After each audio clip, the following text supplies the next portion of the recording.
اور مہینے میں ایک دفعہ آیا تو سرور کائنات نے پوچھا تو کہاں تھا؟ یا رسول اللہ بس وہ مال اتنا ہو گیا آپ کی دعا سے اس کو سنبھالنا مشکل ہے. تو پیغمبر خدا نے کچھ بھی نہیں فرمایا, صلی اللہ علیہ وسلم نے کچھ بھی نہیں فرمایا. اس کے بعد دیکھا سال میں ایک دفعہ نظر آیا تو سرور کائنات نے فرمایا اسی کی شان میں وہ آیت نازل ہوئی کہ ہاں میں جانتا ہوں جس نے تمہیں خلق کیا ہے انسان, میں اگر رزق کی بارش کر دوں لبغ الناس, پورے انسان بغاوت کر جائیں گے, باغی ہو جائیں گے, نہیں مان کے دیں گے. کون خدا, کیسا خدا؟ آپ سب سے زیادہ دیندار غریب کو پائیں گے, اور سب سے ہیں دیندار امیروں میں, مگر امیروں میں صلی اللہ علیہ فرماتے بہت کم. بے دین ہے غریب میں مگر بہت کم. غریب دیندار ہے مگر امیر دین سے باہر. اور عیاشی اگر غریب کرے گا تو بھی بہلول. اب پھر بہلول آگے ہارون رشید نے کہا نصیحت کیجیے, نصیحت کرو. یہ تو آپ جانتے ہیں. ایک دن ان کا کھانا پکانے والا باورچی کا نام تھا مسرور.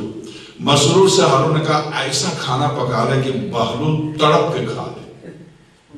اس نے کھانا پکایا اور ہارون رشید بادشاہ کا باورچی تھا, اس نے بہترین کھانا پکایا, خوشبو دور سے.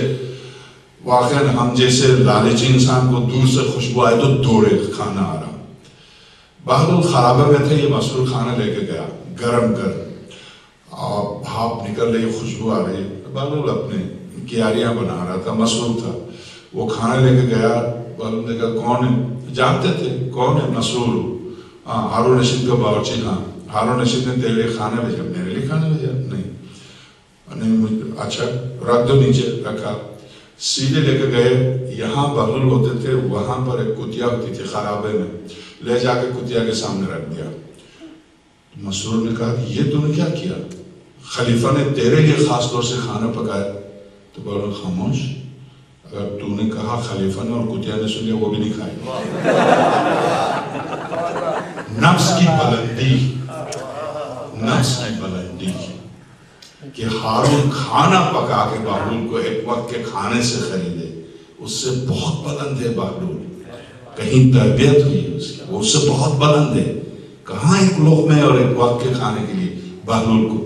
تو کہا مجھے نصیحت کیجیے. میں نصیحت تو کروں گا مگر تجھ پر اثر نہیں ہوگا. کہا نہیں نصیحت کروں. میں نصیحت کر لوں تو عملی نصیحت کروں گا میں. وہ کیسے؟ کہا ایک جیسے میں ابھی بول رہا ہوں, ایک تو بولنا نصیحت کرنا, ایک عملاً نصیحت کرنا. عملاً کیا؟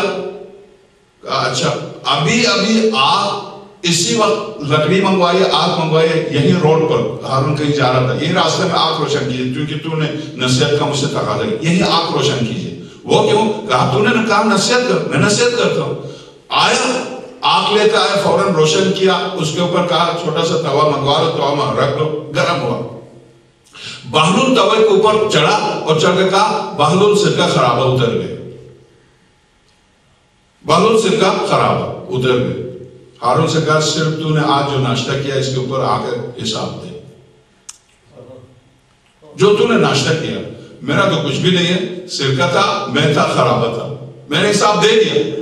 اب آجا تو نے جو ناشتہ کیا اس کا حساب دے. اس کے اوپر کھڑے ہو گئے. قیامت کی زمین اسی طرح سے ہوگی ہارون, اسی طرح سے ہوگی. اذا الشمس كورت واذا النجوم انكدرت واذا الجبال سيرت واذا البحار سجرت. جب سمندر خشک ہو جائیں گے, زمین آگ کی طرح تپش, اور ایسی تپش کہ جل جائیں گے, لوگ جل جائیں گے, لوگ اچھل کودیں گے. تو اے ہارون تو نے نصیحت کی, ذرا سا قدم تو رکھ لے, کیوں ڈرتا ہے, ذرا قدم رکھ لے. تو کہنے تو مجھے جلانا چاہتا ہے. تو بہلول نے کہا ویسے بھی تیرے جلنے کا موقع بھی ہے, تو ویسے بھی جلنے والا, اس لیے کہ تو نے جو ظلم کیا ہے اس کے باوجود تو سمجھتا ہے کہ تو نہیں جلے گا, تو ضرور جلے گا. رکھ لے قدم. قدم رکھ کے ابھی اس نے ناشتے میں جو کچھ کیا تھا وہ کہاں گنتا, کتنی چیزیں اس نے ناشتے میں کھایا تھا, کیسے گنتا, گننے تک وہ جل جاتا. اس نے پیر ہٹا لیا. تو کہا نصیحت یہ, نصیحت تیرے لیے یہ, تو کہاں سے حساب دے گا بارگاہ الہی میں. یہاں شہزادی کو نے اسلام اللہ علیہ ارشاد فرماتی ہیں وَالزَّكَاةُ تَزْكِيَةً لِلنَّفْسِ. زکوٰۃ کو جو پروردگار عالم نے فرض قرار دیا نفس کی پاکیزگی کے لیے, نفس کی پاکیزگی. اب اس میں مولا کائنات کے خطبے سے ہٹ کر ایک خطبہ شہزادی نے شام میں دربار میں جو دیا، ایک کاش اب تو وقت ختم ہو گیا، آقا حسین نے کربلا میں جو آخری خطبہ دیا، اسی نفس پر خطبہ دیا، اسی نفس پر ابن سعد اور یزید کی فوج کو خطاب کر کے کہ تم کیوں میرے خلاف ہے، جانتے ہو میں کون ہوں، سمجھتے ہو، اور جانتے بھی تھے، کہتے بھی تھے ہم جانتے ہیں تو زہرا کا لال ہے، علی کا لال ہے، پیغمبر کے دوش رسالت پر سوار ہو کے پلا، کہ کیوں آئے مقابلے پر؟ نفس نفس نفس۔ تو یہاں شہزادی فرماتی ہے زکوٰۃ کو فرض قرار دیا تزکیہ نفس کے لیے، اور اسی لیے معصوم نے فرمایا کہ مومن وہ ہے جس کو خدا نے جس کے نفس کو جلا بخشی ہے، نفس کو روشن کیا ہے۔ ہم صرف دعا کر سکتے ہیں، چونکہ اگلے جملے رہ گئے، ظاہر ہے کہ اگلے جملے چونکہ کل وَنِمَاءً فِي الرِّزْقِ، نہ صرف یہاں تک تو میں نے تزکیہ نفس پر گفتگو کی، یہ زکوٰۃ کو جو فرض قرار دیا صرف تزکیہ نفس کے لیے نہیں، نِمَاءً لِلرِّزْقِ، اس سے رزق میں نمو ہو، رزق میں اضافہ ہو۔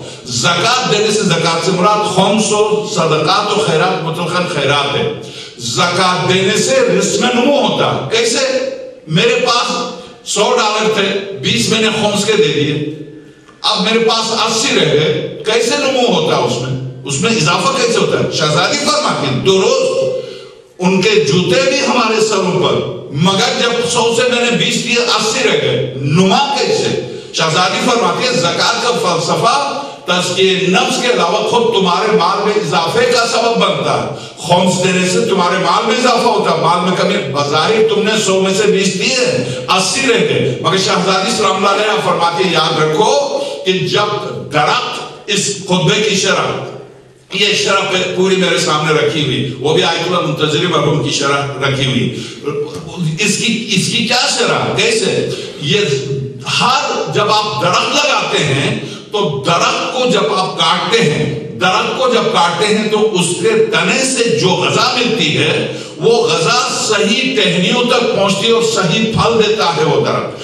اگر درخت کی اضافی شاخیں آپ نہ کاٹیں تو اضافی شاخیں پھیلنے کی وجہ سے وہ درخت صحیح پھل آپ کو نہیں دیتا ہے۔ صحیح پھل درخت اس وقت آپ جا کے دیکھیے، یہ جتنے باغات لگاتے ہیں آپ جا کے دیکھیے کہ کس طرح سے اضافی ٹہنیوں کو مسلسل کاٹتے ہیں۔ اضافی ٹہنیوں کو کاٹنے سے وہ اس کا تنا مضبوط ہو جاتا ہے، اس کی غذا صحیح ٹہنی تک پہنچتی ہے اور صحیح ٹہنی سے صحیح پھل آتا ہے۔ اسی طرح سے جو آپ راہ خدا میں دیتے ہیں اس اضافی کو دیتے ہیں، آپ اپنی جیب سے کچھ نہیں دیتے۔ اسی لیے خدا فرماتا مما رزقناکم، جو ہم نے تجھے رزق دیا اس میں سے دے، ہم تجھ سے نہیں لیتے۔ وَمِمَّا رَزَقْنَاكُمْ، خدا نے جب بھی ہم سے تقاضا کیا مال کا تو یہ جملہ ضرور فرمایا ہم نے جو تجھے رزق دیا اس میں سے دے، ہم تجھ سے کچھ نہیں لیتے۔ تو اب بس رزق میں خدا کی راہ میں دینا، رزق میں اضافے کا واقعی اس میں تجربہ، اور جس نے خود آ کر اقرار کیا، کس کے کشتی ڈوب گئی تھی اور بہت سی کشتیوں کا کاروبار تھا، پورا کاروبار ڈوب گیا تھا، اس کے بعد خمس دیا، اس کا کیا ہوا، کتنی کم، میں اس وقت میرے سامنے کتنی مثالیں ہیں، میں مثال میں بس میری گفتگو ختم۔ شہزادی اسلام اللہ علیہ نے فرمایا وَالزَّكَاةُ تَزْكِيَةً لِلنَّفْسِ وَنِمَاءً لِلرِّزْقِ، زکوٰۃ نفس کی پاکیزگی کے لیے اور مال میں اضافے کے لیے۔ خدا ہمیں توفیق دے، ہم ان حقائق و معارف کو اس کے بعد زکوٰۃ کے بعد روزے پر ہے، حج پر ہے، امر بالمعروف نہی عن المنکر، تولا تبرع، امامت، غیبت، تہمت، نمامی، زنا، شراب نوشی، تمام محرمات و فرائض پر تفصیل سے گفتگو ہے۔ اب آپ بتائیں، میں تو صرف 2 جملے نماز اور زکوٰۃ، بس 2 پر میری گفتگو ہو چکی، پورا اس فلسفہ فرائض پر۔ اسی سے آپ سمجھ لیں کہ زہرا کون ہے۔ اے نور الہی کہاں کھڑی ہیں آپ، کن کے سامنے کھڑی ہیں، آواز دے رہی ہیں اس پورے خطبے کے بعد۔ کل میں نے عرض کیا ایھا الناس انی فاطمہ، اتنا طویل خطبہ اور اتنی گفتگو کے بعد شہزادی آپ کیوں فرماتی ہیں یا مسلمانوں تم جانتے ہو میں کون ہوں، میں فاطمہ ہوں، وہ ابی محمد صلی اللہ علیہ وآلہ، اور میرے بابا محمد ہیں جن کا تم کلمہ پڑھتے ہو۔ تو بس اب میری گفتگو یہاں تک شہزادے کونین کے سلسلے میں میری گفتگو ختم. 2 جملے مسائل کے کل میں نے آپ کی خدمت میں مسائل پیش کیے تھے. جب شہزادی نے یہ جو تابوت بنایا جاتا ہے یہ تابوت حضرت فضہ کا بنایا ہوا ہے. شہزادی سلام اللہ علیہ نے جب وصیت تمام کی, کل وصیت پر میری گفتگو تھی, وصیت تمام کی اور وصیت تمام کرنے کے بعد جب شہزادی نے دیکھا کہ اب وقت قریب آ رہا ہے مفارقت کا, تو شہزادی کونین اسلام اللہ علیہ نے امیر المومنین سے پوچھا یا علی یہ سب کے جنازے جیسے اٹھائے جاتے ہیں, میں نہیں چاہتی ہوں کہ میرا جنازہ اس طرح سے اٹھایا جائے کہ میرے جنازے کو لوگ دیکھیں. تو فضہ بیٹھی ہوئی تھی, فضہ آ گئی اس ہاتھ جوڑ کے, شہزادی میں نے افریقہ میں دیکھا ہے, اگر آپ مجھے حکم دیں تو میں بناؤں.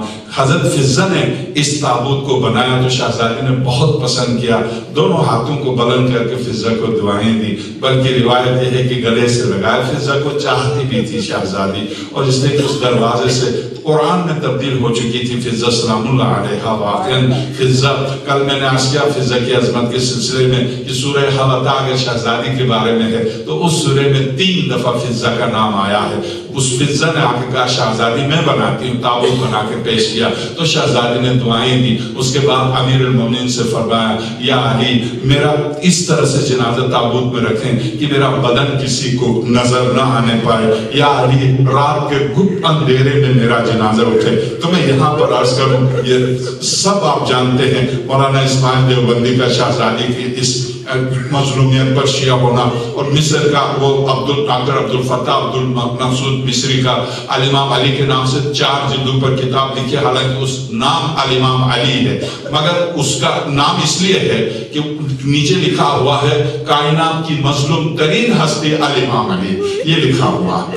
ایک سنی جو شیعہ ہوا ہے مصری, اس نے کتاب لکھی ہے, اس کا عنوان یہ ہے کہ جس زہرا کے دروازے پر رسالت دن میں 9 دفعہ سلام کے لیے آئی وہ نصف شب کو کیوں دفن ہوئی, گھپ اندھیرے میں کیوں دفن ہوئی, یہ اس کا عنوان ہے. تو اب آئیے شہزادی نے وصیت کی. اس کے بعد جب شہزادی کونین اسلام اللہ علیہ مصلی کی طرف گئی, جو کل آپ نے سنا, بس ان مسائل کو میں تکرار نہیں کرتا, 2 جملے. جب شہزادی کو غسل دے رہے تھے امیر المومنین تو یقیناً غسل دیتے وقت آسمہ بنت امیس بھی مدد کر رہی تھی اور حضرت فضہ بھی مدد کر رہی تھی, پانی دے رہے تھے کیونکہ معصوم اور معصومہ کو غسل صرف معصوم دیتا, یہ صرف خواتین پانی دے رہی تھی. اور شہزادی زینب 5 سال کی معصوم بچی ماں کے جنازے پر کھڑی ہوئی دیکھ رہی تھی.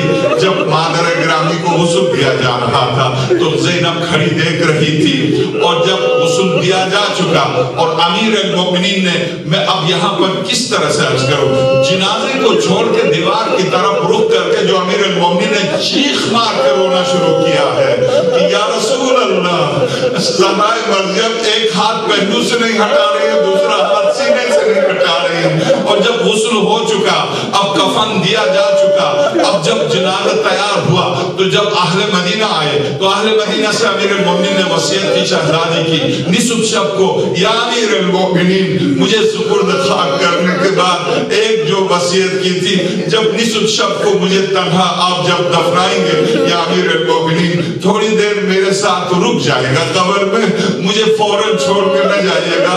علامہ تبریسی نے اس روایت کو احتجاج کی پہلی جلد میں لکھا ہے. اور جب جنازہ تیار ہوا, تابوت میں کفن دیا جا چکا, جنازہ تیار ہوا, مدینے والے آئے, امیر المومنین نے سب کو رخصت کیا کہ ابھی شہزادی کی تدفین میں تاخیر ہے, تم خدا رحمت کرے تم چلے جاؤ. مرد عورتیں بچے سب چلے گئے, اور سب جب چلے گئے تو اب نصف شب تھی, خوب اندھیرا تھا. اب شہزادی کی تدفین کا وقت آیا تو امیر المومنین نے آواز دی, میرے نور نظر حسن, میرے نور نظر حسین, زینب, ام کلثوم, اب آ جاؤ ماں سے ودا کر لو. بس آخری جملے, امام حسن آئے, امامے کو اتار کے ماں کے تابوت کا طواف کرتے جا رہے تھے, آواز دے رہے تھے والدے گرامی مجھ سے بات کیجئے. آج شہزادی زینب تابوت کے اوپر لیٹی ہوئی تھی, تابوت پر سر رکھ کے رو رہی تھی, والدے گرامی مجھ سے بات کرو. اور شہزادی ام کلثوم 3 سال کی معصوم بچی آواز دے رہی تھی ماں کو, والدے گرامی مجھ سے بات کر لو. مگر جب شہزادی نے دیکھا کہ شہزادی خاموش ہیں تو ایسے میں امیر المومنین نے دیکھا جو غار و قطار سے امیر المومنین تابوت کے اوپر سر رکھ کے رو رہے تھے. جب سر اٹھا کے دیکھا تو حسن رو رہے ہیں, زینب رو رہی, ام کلثوم رو رہے, مگر حسین تابوت کے اوپر نہیں ہے. تو دیکھا میرے حسین کہاں ہے؟ اب ماں کا تابوت اٹھنے